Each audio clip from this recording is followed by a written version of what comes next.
በስመ አብ ወወልድ ወመንፈስ ቅዱስ አሐዱ አምላክ አሜን። ሰላም አምላክ ምሳኹም ይኩን። ክቡራት ኣሕዋትን ኣሓትን ከመይ ውዒልኩም? ኣነ ሰላም እየ እግዚአብሔር ይመስገን። እሺ ክቡራት ኣሕዋት ኣብ ዝሓለፈ ሉቃስ ወንጌል ክሳብ ምዕራፍ 16 ኣንቢብናዮ ነርና። ሎማዓንቲ ድማ ምዕራፍ 17 18 ሒዘልኩም መፅእ ዘለኹ። ከምቲ ኩሉ ግዜ ዝብለኩም ትርጓሜ ኣቦታትና ትርጓሜ ወንጌል ዝህብዎም እንትኸረድአና ነዚ ንባብ ልቢልና ክነስተውዕለ ክነድምፆ ይግብአና እዩ እሞ ኣነ እናነበብኩ ንስኹም ከዓ እናድመፅኩም ሓቢርና ንምሃር እናእኸብለኩም። ሉቃስ ወንጌል ምዕራፍ 15 መጀመርያ መዐንቀፊ ቅሬታ እምነት ይብል። ኢየሱስ ንደቀ መዛሙርቱ ከምዚ በሎም፣ መዐንቀፊ ግድን እንተይመፀ ኣይተርፍን እዩ።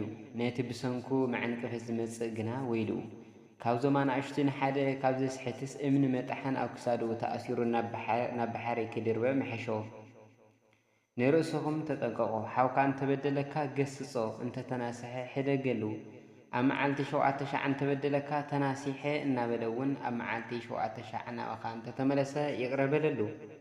እምነትን ተኣዛዝነትን ሃዋርያት ድማ ንጎይታ እምነት ወስኸና በልዎ። ጎይታ ኢየሱስ ከዓ ክንድፍር ኣድሪ ተኣክል እምነት እንተትህልወኩምስ ነዚ ሳግላ እዙይ ካብ ስርካ ተወቂስካ ኣብ ባሕሪ ተተኸል እንተትብልዎ ምተኣዘዘኩም ነይሩ በሎም።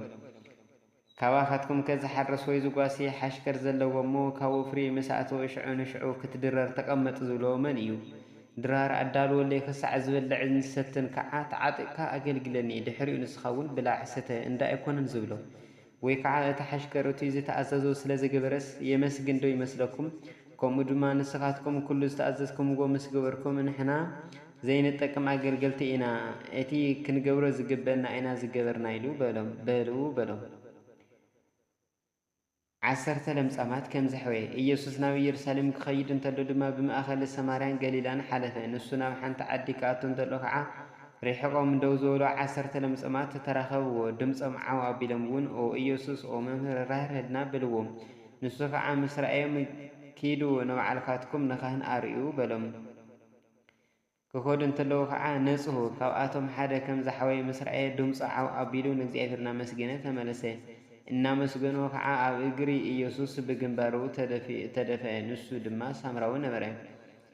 ኢየሱስ ከዓ ዝነጽሁ 10 ዶ ኣይነበሩን። እቶም 9 ደኣ ኣበይ ኣለዉ? እንትርፊ እዚ ኻልእ እዚ ዓሌቱ ንእግዚአብሔር ክብሪ ክህብ ዝተመለሰ ዶ የለን በለ። ብድሕሪ እዙይ ተስእ እሞ ከይድ እምነትካ ኣሕውያትካ ኣላ በሎም። ምምፃእ መንግስቲ እግዚአብሔር ፈሪሳውያን መንግስቲ እግዚአብሔር መኣዝያ ትመጽእ ኢሎም ጠየቕዎ እሞ መንግስቲ እግዚአብሔር ብምጽባየ ትመጽእን ኣውዚ እያ ወይ ኣፍቲ እያ እውን ኣይብልዋን፣ መንግስቲ እግዚአብሔርስ ኣብ ማእኸልኩም እኒሃ ኢሉ መለሰሎም። ኢየሱስ ንደቀ መዛሙርቱ ከምዚ በሎም፣ ካብ መዓልትታት ወዲ ሰብ ሓንቲ ክትርእዩ እትምነዩለን መዓልትታት ክመጻ እየን፣ ገና ኣይትርእዩን ኢኹም። እንሆ ክርስቶስ ኣውዚ ኣሎ ወይ ኣፍቲ ኣሎ እንተበለኹም ኣይትኸይዱ ኣይትከተልዎም እውን። መብረቕ ካብቲ ሓደ ወሰን ሰማይ ክሳዕ ካሊእ ወሰን ሰማይ ከም ዝበርቕን ከም ዘብርህን ወዲ ሰብ ዝመፀሉ መዓልቲ እውን ከምኡ ክኸውን እዩ። ኣቐዲሙ ግና ብዙሕ መከራ ክቕበል በዚ ትውልድ እዚ እውን ክነዓቕን ግድን እዩ። ከምቲ ብዘመን ኖህ ዝኾነ ብዘመን ወዲ ሰብ እውን ከምኡ ክኸውን እዩ። ክሳዕ ኖህ ናብ መርከብ ዝኣትወላ መዓልቲ ሰባት ይበልዑን ይሰትዩን የውስውን ይዋሰውን ነበሩ። መያይ መፂኡ ድማ ንኹሎም ኣጥፎም። ብዘመነ ሎጥ ድማ ልክዕ ከምኡ ይበልዑን ይሰትዩን ይሸጡን ይዕድጉን ይተኽሉን ይሃንጹን ነበሩ። በታ ሎጥ ካብ ሰዶም ዝወፀላ መዓልቲ ድማ ካብ ሰማይ ሓዊን ዲንን ዘኒሙ ንኹሎም ኣጥፎም። በታ ወዲ ሰብ ዝግለጸላ መዓልቲ ድማ ከምኡ ኸውን እዩ። በታ መዓልቲ እቲኣ ኣብ ናሕሲ ዘለዎ ነቲ ኣብ ገዛኡ ዘለዎ ኣቕሓ ክወስድ ኢሉ ኣይውረድ። እቲ ኣብ ግራት ዘለዉ ንድሕሪት ኣይመለስ። ንሰበይቲ ሎጥ ዘክርዋ።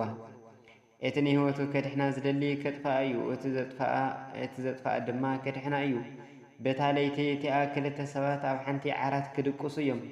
እቲ ሓደ ክውሰድ እቲ ሓደ ድማ ክሕደግ እዩ። 2 ኣንስቲ ብሓባር ክጥሕና እየን። እቲ ሓንቲ ክትውሰድ እታ ካልአይቲ ግና ክትሕደግ እያ። 2 ሰባት ኣብ ሓደ ግራት ክሰርሑ እዮም።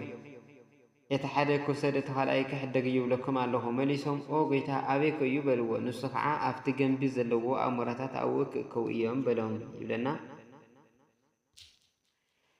ተወሳኺ ሉቃስ ወንጌል ምዕራፍ 18 እንትንርኢ ድማ ምስሊ ሓንቲ መበለትን ዓመፀኛ ፈራድን ይብለና። ኢየሱስ እንተይሰልከዩ ኩሉ ሻዕ ክጽልዩ ከም ዝግብኦም ንኸረድእ ከምዚ ኢሉ ብምስላት ተዛረቦም። ኣብ ሓንቲ ከተማ ንእግዚአብሔር ዘይፈርሕ ንሰብ ድማ ዘይሓፍር ሓደ ፈራዲ ነበረ። ኣብታ ከተማ እቲኣ ድማ ሓንቲ መበለት ነበረት። ናብኡ እናመጸት ከዓ ምስ ተጸራርየ ይፍረደለይ ትብሎ ነበረት። ንሱ ድማ ብዙሕ መዓልቲ ኣብያ ብድሕሪኡ ግና ብልቡ እግዚአብሔር እኳ እንተ ዘይፈራሕኩ ንሰብ እውን እንተ ዘይሓፈርኩ እዛ መበለት እዚኣ ሸጊራትኒ እያ እሞ መመሊሳ እናመጸት ከይተትክረኒ ክፈርደላ እየ በለ። ጎይታ ከዓ ከምዚ በለ፣ እዛ ዓመፀኛ ፈራዲ ዝብሎ ዘሎ ስምዑ። እግዚአብሔር ግዳነቶም ለይትን መዓልትን ናብኡ ዝምህለሉ ሕሩያት ኣይፈርደሎም እንዶ ወይ ዝድንጉዮም ዶ ይመስለኩም? ቀልጢፉ ክፈርደሎም እዩ ይብለኩም ኣለኹ። እንተኾነ ወዲ ሰብ ምስ መጸስ ኣብ ምድሪ እምነት ዶ ክረከብ ይኸውን? ጸሎት ፈሪሳውያን ተቀባሊ ቀረጽን ኢየሱስ ነቶም ጻድቃን ከም ዝኾኑ ብበዓልቶም ዝምክሑን ንኻልኦት ግና ዝንዕቑን ዝነበሩ ከምዚ ኢሉ መሰለሎም። ክልተ ሰባት ክጽልዩ ናብ ቤተ መቕደስ ደይቡ። እቲ ሓደ ፈሪሳዊ እቲ ካልኣይ ድማ ተቐባሊ ቀረጽ ነበሩ። እቲ ሓደ ፈሪሳዊ ደው ኢሉ ብልቡ እግዚአብሔር ከምቶም ካልኦት ከተርቲ ዓመፅቲ ዘመውቲ ሰባት ወይ ከምዚ ተቐባሊ ቀረጽ እዙይ ስለ ዘይኮንኩ ኣመስግነካ ኣለኹ። ኣብ ሰሙን 2 መዓልቲ የጸውም ካብ ኩሉ ዘጥረኽቦ እውን ኣስራት ኣውፅእ እናበለ ጸለየ። እቲ ተቐባሊ ቀረጽ ግና ኣብ ርሑቕ ደው ኢሉ ዓይኑ ናብ ሰማይ ቆልሐ ከብል እኳ እንተይደፈረ ኦ ኣምላኽ ንኣይ ንኃጢአተኛ መሕረኒ እናበለ ኣፍ ደቡ ይወቅዕ ነበረ። ካብቲ ፈሪሳዊ እቲ ተቐባሊ ቀረጽ ወዲቑ ናብ ገዛኡ ጸዲቑ ይቕሬታ ካብቲ ፈሪሳዊ እቲ ተቐባሊ ቀረጽ ጸዲቑ ናብ ገዝኡ ከም ዝተመለሰ ይብለኩም ኣለኹም። ኩሉ ንባዕሉ ልዕል ዘብል ክዋረድ፣ ኩሉ ንባዕሉ ትሕት ዘብል ግና ልዕል ክብል እዩ።